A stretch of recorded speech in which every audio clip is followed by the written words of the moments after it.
नमस्कार,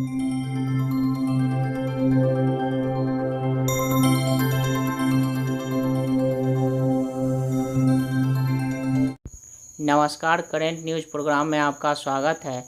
तो आज की हमारी खबर है, हवाना सिंड्रोम वियतनाम के हनोई में मिली रहस्यमय बीमारी।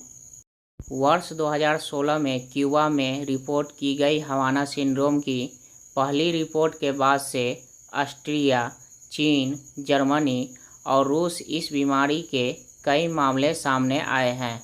हवाना में अमेरिका और कनाडा के दूतावास वर्ष 2016 और 2017 में हवाना सिंड्रोम से पहली बार प्रभावित हुए हैं।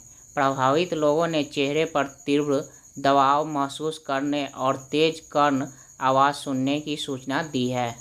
वर्ष 2016 में क्यूबा में हवाना सिंड्रोम के पहली रिपोर्ट के बाद से ऑस्ट्रिया, जर्मनी, चीन और उसमें कई मामले सामने आए हैं।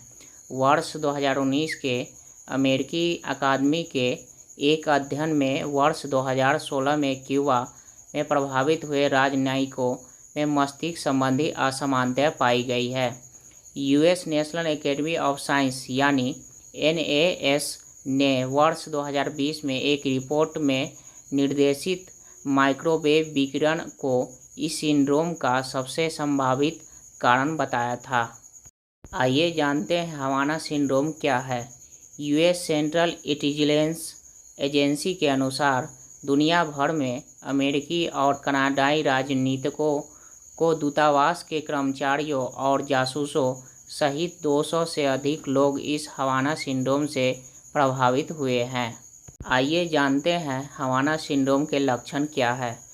वर्ष 2016 में क्यूबा में अमेरिकी दूतावास में कई केंद्रीय खुफिया एजेंसी यानी CIA के अधिकारियों ने अपने सिर में दबाव और तेज कर्णभेदी के लक्षणों की सूचना दी थी।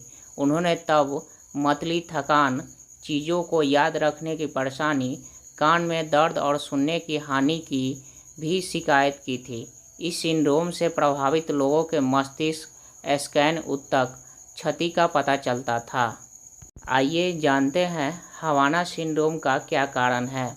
हवाना सिंड्रोम के कारण के बारे में कई सिद्धांत हैं, जिनमें माइक्रोवेव विकिरण जोखिम, सोनिक अटैक, स्पंदित रेडियो फ्रीक्वेंसी, न्यूरोटॉक्सिन कीटनाशकों के संपर्क में आना, क्यूबाई निगरानी के उपकरणों की खराबी से कई अपश्रव अल्ट्रासोनिक संकेतों के कारण इंटरमॉड्यूलेशन विरूपण, जमैका के फिल्म क्रिकेट्स और मनोवैज्ञानिक कारण शामिल है। आइए जानते हैं अमेरिकी जांच से इस बारे में क्या पता चला है। फेडरल ब्यूरो ऑफ इन्वेस्टिगेशन यानी FBI, अमेरिकी सेना, CIA, national institute of health और center for disease control and prevention Havana syndrome के कारणों की जांच कर रहे हैं। हालांकि सिंड्रोम के कारण को निर्धारित करने के लिए अभी ये सभी इंस्टीट्यूट निर्णायक निर्णय पर नहीं पहुंचे हैं। माइक्रोवेव हथियारों को सिंड्रोम के सबसे प्रशंसनीय कारण के रूप में पाया गया है। NAS ने वर्ष 2020 में अपनी रिपोर्ट में यह निष्कर्ष निकाला था कि माइक्रोवेव विकिरण के माध्यम से निर्देशित ऊर्जा किरणें हवाना सिंड्रोम का एक संभावित कारण है। आइए जानते हैं अमेरिका हवाना सिंड्रोम के खतरे से कैसे निपट रहा है। अमेरिकी विदेश विभाग ने वर्ष 2021 में हवाना सिंड्रोम की जांच को उच्च प्राथमिकता वाला कार्य बताया है। CIA, राष्ट्रीय सुरक्षा परिषद और राष्ट्रीय खुफिया निदेशक ने अमेरिका और कनाडा के कर्मियों की सुरक्षा के लिए 2 पैनल स्थापित किए हैं। आइए जानते हैं हवाना अधिनियम क्या है।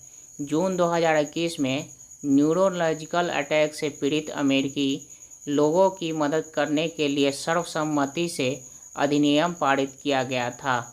10 अमेरिकी सीनेटरों ने इस अधिनियम के तहत मस्तिष्क की चोटों से पीड़ित कर्मियों के लिए वित्तीय सहायता की पेशकश करने के लिए एक सीनेट बिल का प्रस्ताव पेश किया था।